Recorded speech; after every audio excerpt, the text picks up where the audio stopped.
দর্শক, আমি ডাক্তার জিল্লুর কামাল, মানসিক রোগ বিশেষজ্ঞ। আজকে আমার চেম্বারে একটা বাচ্চাকে নিয়ে আসা হয়েছিল। বাচ্চাটির বয়স 6 বছর 9 মাস। বাচ্চাটি বেশ নাদুস নুদুস। তার বাবা তাকে কোলে করে চেম্বারে ঢোকে। বাচ্চাটি হাঁটতে পারে না, তার হাত পা শক্ত হয়ে থাকে, তার খিঁচুনি হয়, তার মুখ দিয়ে লালা পড়ে, সে কোনো কথা বলতে পারে না, বাবা মাকেও চিনতে পারে না। অনেক সময় এই বাচ্চাগুলো বাড়িতে অযত্নে থাকে। প্রথম বাবা মা তাদের জন্য অনেক চেষ্টা করেন, তারপর বিফল হয়ে হয়তো বাড়িতে রেখে দেওয়াটাকেই শ্রেয় মনে করেন। আমার আজকের আলোচনা এখানে নয়। আজকে আমার আলোচনাটা হচ্ছে এই বাচ্চাটার বিষয়ে বলতে গিয়ে তার বাবা যে মন্তব্য করলো তার বাবা বলল, আমরা অনেক ফকির কবিরাজ করেছি, বাংলাদেশে অনেক ডাক্তার দেখিয়েছি, ভারতের মাদ্রাজে গিয়ে দেখিয়েছি, কিন্তু তাতেও কোনো ফল হয়নি। নিশ্চয়ই আমরা কোনো অভিশাপ করেছি, আমরা কোনো পাপ করেছি, না হলে আমাদের বাচ্চার এরকম হবে কেন?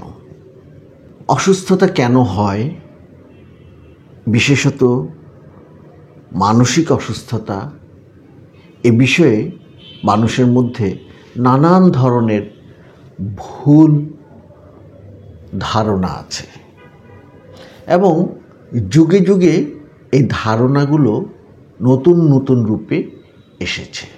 মৃগীরোগ সম্পর্কে বাইবেলে উল্লেখ আছে। এটাকে ঈশ্বর থেকে প্রদত্ত মানুষের উপর শাস্তি রূপে বর্ণনা করা হয়েছে। আমাদের ক্লিনিক্যাল প্র্যাকটিসে আমাদের কাছে যেসব রোগী আসে, তাদের অধিকাংশ রোগী আমাদের কাছে আসার আগে কবিরাজ কিংবা ঝাড়ফুঁক তাবিজ এসব করে আসে। অর্থাৎ মানসিক রোগ সম্পর্কে মানুষের যে ধারণা, তা হচ্ছে হয় এটা ঈশ্বর প্রদত্ত কোনো কিছু, অথবা জিনপরির কিছু, অভিশাপ অথবা অপরাধ, এরকম কিছু। অথচ আপনি যদি ভালো করে খেয়াল করে দেখেন, সমাজে যারা অপরাধ করে বেড়াচ্ছে, যারা মারদাঙ্গা করে বেড়াচ্ছে, আপনার টাকা লুটে খাচ্ছে, তাদের সন্তানরা কিন্তু দিব্যি ভালো আছে, তারা দেশেও ভালো আছে। যারা দেশে বাচ্চাদের রাখছে না, তারা বিদেশে গিয়েও ভালো আছে। তার মানে হচ্ছে এই যে কেউ অপরাধ করলে কিংবা অভিশপ্ত হলে তার সন্তান অসুস্থ হবে তা নয়। তাহলে মানসিক রোগটা কেন হয়? যখন আমাদের বিজ্ঞানের অত উন্নতি হয়নি, তেমন কোনো ওষুধ আবিষ্কার হয়নি, তখন আমরা মানসিক রোগ সম্পর্কে মূলত ধারণা করতাম যে মনোবৈকল্যর কারণে, অর্থাৎ মনের মধ্যে কোনো বৈকল্য ঘটার কারণেই সব মানসিক রোগ হয়ে থাকে। কিন্তু ধীরে ধীরে যখন বিজ্ঞান আরও উন্নত হলো এবং ঘটনাক্রমে ওষুধ আবিষ্কৃত হয়ে গেল, তখন মানুষের মধ্যে ধারণা হলো যে নিশ্চয়ই আমাদের ব্রেনে এমন কোনো পরিবর্তন ঘটে যে পরিবর্তনের কারণে মানসিক রোগ হয়ে থাকে। তারপর ধারণা এলো কেন এই পরিবর্তন ঘটে। এটি নিয়েও নানান ধরনের তত্ত্ব এখন চলছে। এ বিষয়ে সুনির্দিষ্ট কোনো কারণ এখনো পাওয়া যায়নি।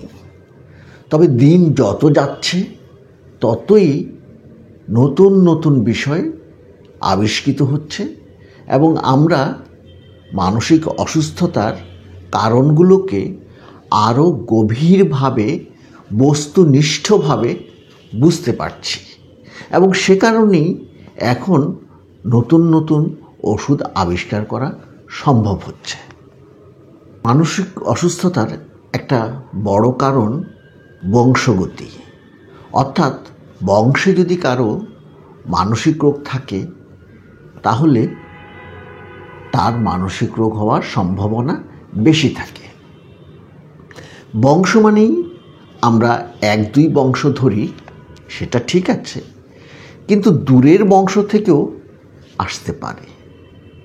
আর দূরের বংশ থেকে না হলেও বাবা মায়ের মিলনের ফলে যে বস্তুটি অর্থাৎ যে শিশুটি উৎপন্ন হয় তার মধ্যে সমস্যা দেখা দিতে পারে, কারণ মায়ের ডিম্বাণু এবং বাবার শুক্রাণুর মধ্যে কিছু সমস্যা থাকতে পারে। ঘটনাটা যাই ঘটুক না কেন এবং আমরা সম্পূর্ণভাবে সুনির্দিষ্টভাবে কারণটা এখনও না জানতে পারলেও এই বিষয়ে কয়েকটা জিনিস খুব দৃঢ়ভাবে বলা যায় যে মানসিক অসুস্থতা আপনার কোনো পাপের ফল নয়। তবে একটা বিষয় এখানে মনে পড়লো, সেই কারণেও বলছি। ধরুন আপনি কাউকে খুন করলেন, তারপর কিন্তু আপনার মানসিক রোগ হতে পারে। আপনি কারো টাকা মেরে দিলেন, তারপর কিন্তু আপনি মানসিক অসুস্থতায় ভুগতে পারেন। অর্থাৎ এই যে অপরাধ বোধ, এই অপরাধ বোধ থেকে কিন্তু আপনি অসুস্থ হতে পারেন, এটা আপনার ব্যক্তিগত ব্যাপার। কিন্তু আমার অপরাধ বোধের কারণে আমার বাচ্চা অসুস্থ হয়ে যাবে, এটা হওয়ার সম্ভাবনা খুবই ক্ষীণ। তাই এই বিষয়টা আমরা যদি মনে রাখি যে মানসিক রোগ কোনো অভিশাপের কারণে নয়, ঈশ্বর প্রদত্ত কোনো শাস্তি নয়, কিংবা কোনো অপরাধের ফল নয়, অথবা অশরীরী কোনো জীবের কোনো আক্রমণের ফলে নয়, তাহলে আমরা এর বৈজ্ঞানিক চিকিৎসা সম্পর্কে আগ্রহী হয়ে উঠব। আপনি যত দ্রুত ডাক্তারের কাছে এসে বৈজ্ঞানিক চিকিৎসা নেবেন, তত দ্রুত আপনি সুস্থ হয়ে উঠবেন এবং আপনার সুস্থতার পরিমাণও বেশি হবে। তাই নিজেকে বৈজ্ঞানিকভাবে ভাবতে শেখান এবং বৈজ্ঞানিকভাবে যা প্রমাণিত তার সাহায্য নিন। দর্শক, আপনাদেরকে একটা অনুরোধ করব, যদি দেখেন আপনার আশেপাশের কেউ মানসিক সমস্যাগ্রস্ত সন্তান অথবা আত্মীয়কে নিয়ে কষ্টে আছেন, নিজেকে দোষী ভাবছেন, তাহলে এই ভিডিওটি আপনি তার জন্য উপহার হিসাবে পাঠাতে পারেন। দর্শক, ভিডিওটি ভালো লাগলে লাইক, শেয়ার, কমেন্ট করবেন। দেখা হবে অন্য কোনো দিন অন্য কোনো ভিডিও নিয়ে। ততদিন ভালো থাকবেন। ধন্যবাদ।